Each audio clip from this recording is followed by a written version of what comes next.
If you've ever found yourself overwhelmed by the sheer volume of resources that there are, or the tips and tricks that there are to make your goals work, how to set New Year's resolutions, and you get tired looking at one more article that says kill it in 2021, or even worse, you've read so many such articles and you're still not able to kill it year after year, then this one episode is just for you, my friend, because I have been there.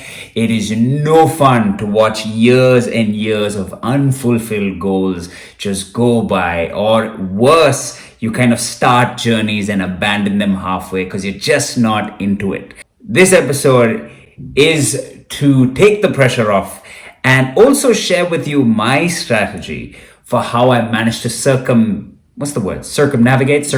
I don't know, whatever. Get around all of that and actually have a great year for the first time ever, ironically in 2020, a year that most people consider, oh, not on my calendar. Stick around and let this comedian take you on a ride. Hey there, and welcome to the Relatabel Podcast. I'm your host, Abel Matthews. Let me preface the start of this episode by saying this. I am genuinely struggling to articulate this. In fact, this is really the fourth take. So I'm going to try to do this again. But this time around, let me really just focus and be in the moment and just tell it to you like it is. Still got to look at my notes though. Hold on. I'm not going to dole out advice. That's not my style. I am not a self-help guru in any way, or this is not meant to be a self-help podcast, especially not at 32. Nobody wants life advice from a 32-year-old. If you're like me, you have probably a list of goals you've not achieved, or you find yourself writing goals and making plans and you're just not able to follow through. Or worse, you go halfway and then you lose steam. You're like, hey, I'm losing motivation. I got nothing. Why? I thought this was the thing I wanted, but I'm not able to do it. If you're in any one of these buckets, this episode's for you, because while the nuances may vary, I think there's a huge commonality in terms of human experience. So that's what I'm going to piggyback on and just share from my experience. So where did all this stuff really start to change for me? Where did I start to experience my breakthroughs? Life happened. I think sometimes we just underestimate the value of life happening to us. Experience exposed the flaws in all my aspirations. I don't want to get into the stories. I'll probably share some of those stories, but I want to condense actual value for you in 15-20 minutes. So I am just going to jump straight to just skip past all those stories and those experiences. Fast forward to 2020, I decided to take a step back early Feb, just a little before the pandemic, and say, hey, what are those lessons that I've learned? And how can I make my 2020 count? That is where this exercise began. I would say 2020 was really my breakout year. And I'm not talking about these pimples on my forehead. No, I took a step back and I just did a simple evaluation. And what emerged were a set of principles and a real clarity on what truly matters in life for me. And that is how I came up with this whole idea called the never lose sight of board. I think vision boards are great. For some people, those are just really motivating to see images of their future. For me, it's demotivating because I have learned life happens. I don't control that outcome. So what would that mean then? How do I factor the unpredictability of life and marry that with, but this is where I think I should go? In my case, the never lose sight of board actually still has things that I want to work towards, but it's things that actually matter. So let me get into actual practicalities and tell you what I mean by that. For me earlier, health was a goal. Right now, it's not the thing that matters. Health is, I have recognized, like a lubricant, it just keeps the wheels going. So for me, health and finances, these two things are not goals. They are things that I've recognized are necessary as a part of life. So if I have great health, I can really focus on the things that matter. I don't have to, I'm not struggling with focus. I'm not struggling to just survive. And if I have money, same story. So there are things that are I identified that there are core areas that matter to me. Then there are some non-negotiables or these lubricants that keep life moving. And then there are these principles that I have learned over the years, which absolutely I cannot lose sight of. And this is how I will live my life, which is by those principles. Now, this is all risen out of like I said, the experiences I've had. So let me run you through what my board looks like. At the very center of my never lose sight of board is what I've got, now again, I call it a never lose sight of board, but it's not something that I can actually show you because believe it or not, I never put it up. I just did the rough sketch of everything, but that just doing that was more than enough for me. And I just kind of keep looking at that rough sheet. And so at the center of my board, quote unquote, I have a picture of Jesus hugging an individual because for me, my faith is very, very important to the way I live life.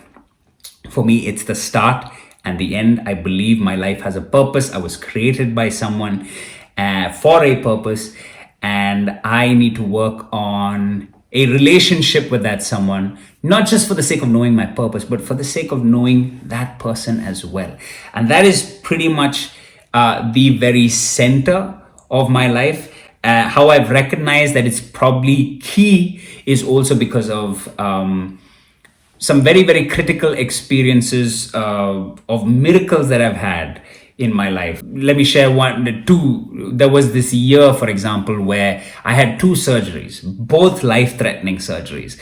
Now, yes, having come close to death, you do start to think of some people, they start to think of the afterlife. For me, that was not the case. I think for me, I knew when I came that close to death, I was like, God's trying to get my attention. And so the first time around, I was like, and mind you, because I already had health as a goal, it was really a surprise for someone like me to be in hospital having a surgery. So the first one was a ruptured appendix. So I was like, okay, that happens. But then within a couple of months, I had another major surgery, which is again like a freak thing. And at that time, I still remember my prayer was literally, "Dear Lord, what the fuck is going on?" I mean, literally, I hope you don't have kids around listening to this. But I recognized God was trying to catch my attention. And at the same time, in that year, between these 2 surgeries, I also had an issue with extended family, because of which I had to leave my ancestral home. It was not part of the plan. I was already married. We had the baby by then. Noah was a couple of months old, and I was like, where am I going to go? Because I'm still a comedian living check to check. That entire season, I now look back on it and I say, I have no clue how we made it through, because number one, that was an expensive season. We had no money. And in that season, God taught me something about myself, which is I value money a lot more than I value faith.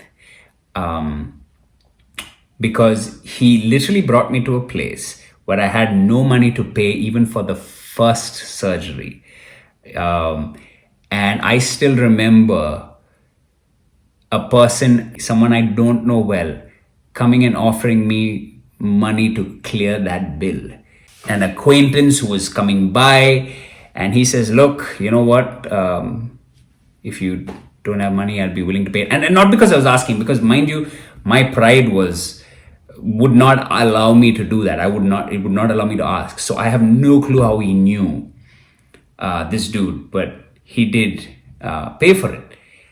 And in that moment, I knew the lesson there was money is not everything. You've got to trust that I've got you. I knew that was God talking to me in that moment. You've put your faith in money. You've put your faith in your ability to make money. You've put your faith in your ability to provide. And that was really such a crucial lesson for me to learn, right? With regards to money. And so God has taught me a lot about how to kind of look at these different areas of my life. So I can't ignore the fact that he's very much in my life. Yep, all this to say that that's at the center, right? Now, with that being at the center, it also gave me a sense of identity. My identity was not in trying to be a great entertainer. My identity was not in trying to be a great husband. My identity was simply in just trying to be whoever God's created me to be. And I needed to figure that out. But I knew that because somebody else had made me, it was just my job to trust that He will lead me in that direction. My sense of identity does not come from the things I do, or does not come from my associations or my family. It just comes from this core relationship, which is smack in the center of my never lose sight of board.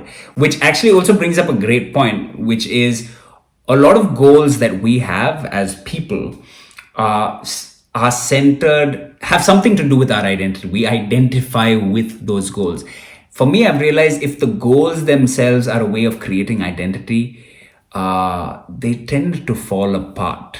So, how do I work on this particular never lose sight of goal here? Well, I just invest my mornings in prayer. So that's one. The next piece of my life, which I realized outside of faith that was really important, is family. Now, family, it's not something that just comes naturally to me.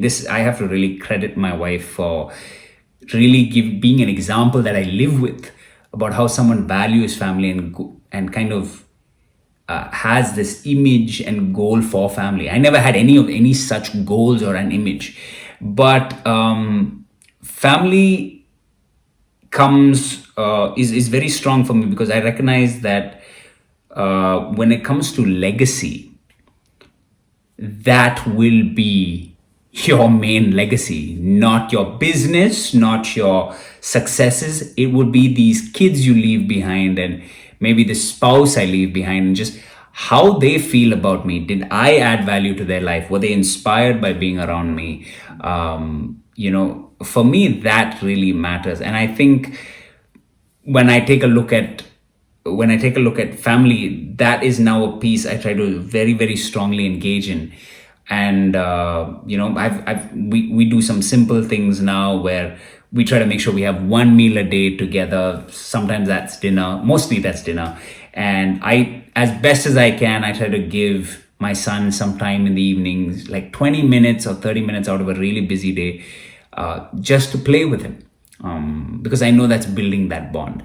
So family, that's the other thing. And I know I dropped that word legacy, and now legacy also, it's actually one of those words that's on my never lose sight of board, which is because I remember that all of this stuff that I do, the relationships I have, the faith, all of it stuff contributes to my legacy. And legacy, I think different people have different definitions for it. For me, I look at it as, how am I remembered after I'm gone?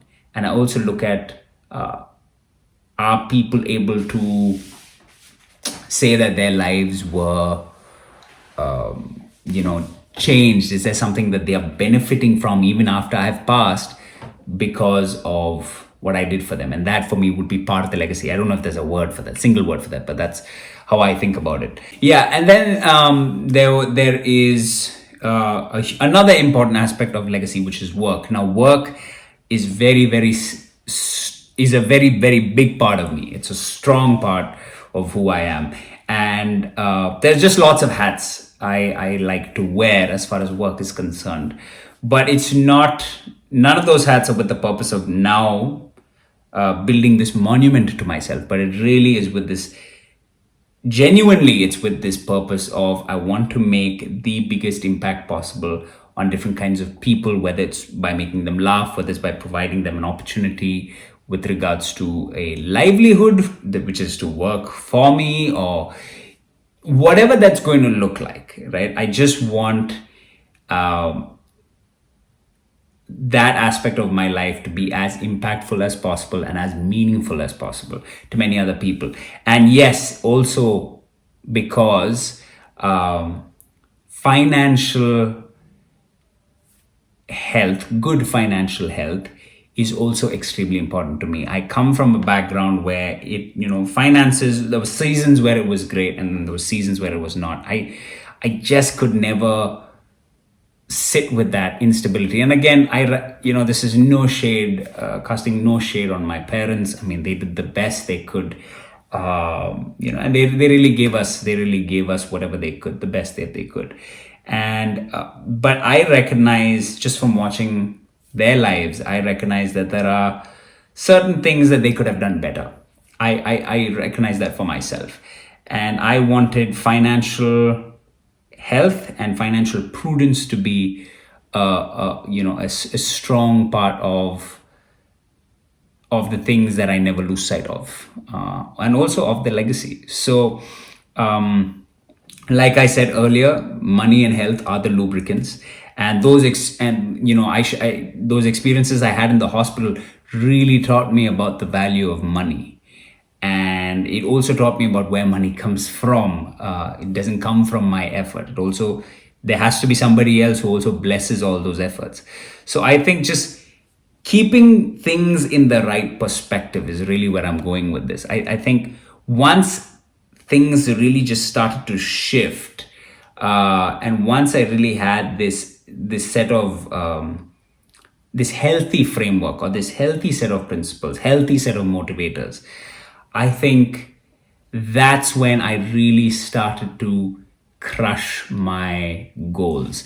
Let me very quickly just also touch on just some of the principles, right? Like I said, there are these core areas of life, then there are these lubricants, these things you can't do without, and then there are these principles which govern the overall framework. One was to just stop making decisions from a place of insecurity. Any decision I make has to come from a place of security, which meant decisions around, work, just the decision to take up a job. I didn't really think in that moment, oh, I've been a comedian for 10 years. Now, how can I go to a corporate job? What will my contemporaries think of me? It wasn't about that. It was really, hey, maybe there's a new opportunity here. Why don't you go for it? Now, that came from a place of real confidence. And when I actually jumped into the job, I'm telling you, that move was the single best move I've ever made for my craft, not just my livelihood, but for my craft, which is the craft of comedy. Because if I didn't step into that job, I wouldn't have realized how little I know about running a business, whether it comes to business acumen, financial acumen, how little I know about putting a process in place to improve sales. And these are things I missed. I just entirely bypassed all this stuff. Those first 10 years thinking I could build a business. But now at 32, I feel like my life is restarting. And because I had that perspective, I'm now able to view my job as something that really adds meaning to my life. And so this stuff that I do, this podcast and the other things I do, it's just all really, I do these things from a place of love again, not from a place of, oh, because I'm a content creator, I'm an entertainer, I have to be doing this. No, I don't do any of this stuff anymore from that place, which has completely allowed me to put out more content than I ever would have imagined. It's granted, it's not at the greatest pace, but I promise you, one podcast a month is better than no podcast in 5 years. So I will take this. And it also brings me to my next principle, which is just stay flexible. Don't compare the journeys. Play the long game. This one principle of just being patient and playing the long game never stuck. Like I said, always overestimated what I need to do in a year. Now, not doing that anymore, thanks to life. Just enjoying this process. The other thing is just to stay flexible. I recognize that no 2 years are alike. Some years are as crazy as the year I described earlier, and some years are just not like that, but I have a different set of responsibilities or something else that needs my attention. I'm like, it's okay. That's how I'm not killing myself, even though I know I'm probably doing you a bit of a disservice, so I apologize. But I'm gonna try to be more regular, I promise. But I'm not killing myself. Earlier, I would have killed myself for putting out a podcast at the rate of one a month, or even any piece of content. But now I've recognized, hey, you're putting out more content than you ever have. It's fine. You will learn to scale up. You've also got these other responsibilities. So it's just staying flexible.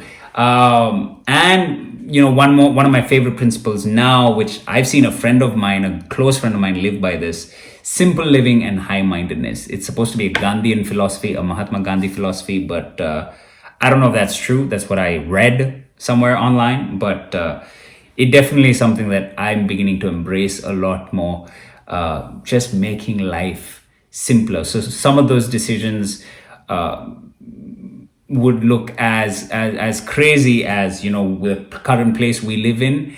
I've been feeling for a long time we just need to move, go down to stay in a smaller apartment, and save that money up for the future. Of course, it ties into the financial prudence, but also at the same time, I know that it's coming from a place of I'm willing to challenge myself to live simpler.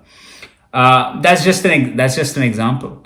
And so all of this is probably just to encourage you to do a couple of things. Number one, just take a look at the experiences you've had so far.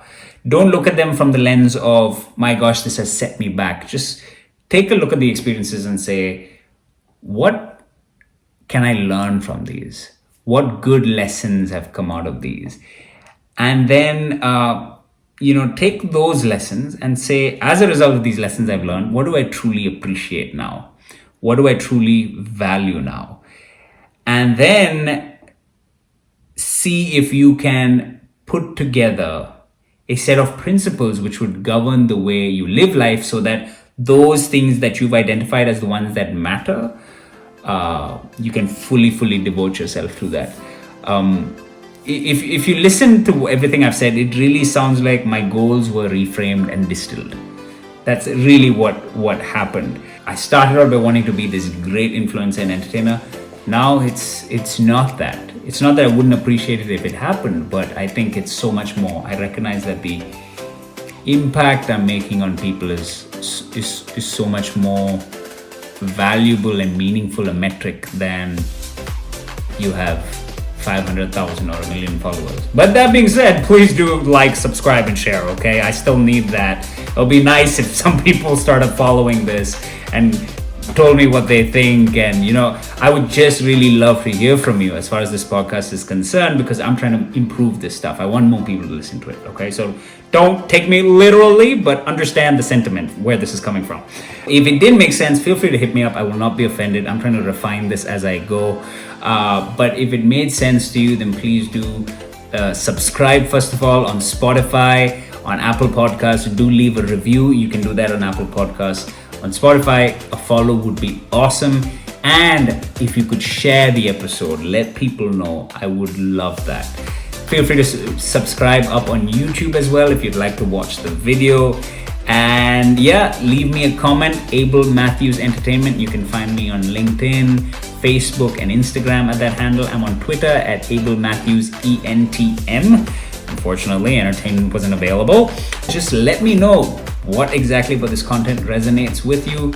And I look forward to catching up with you in the comments, in DMs, and of course, at the next episode. So until then, I hope you guys have a great week. Or I'm sticking a week because I really want to release the next episode within a week. You guys can hold me to it. I'll catch you soon. Thanks for listening, guys. Appreciate it. Bye.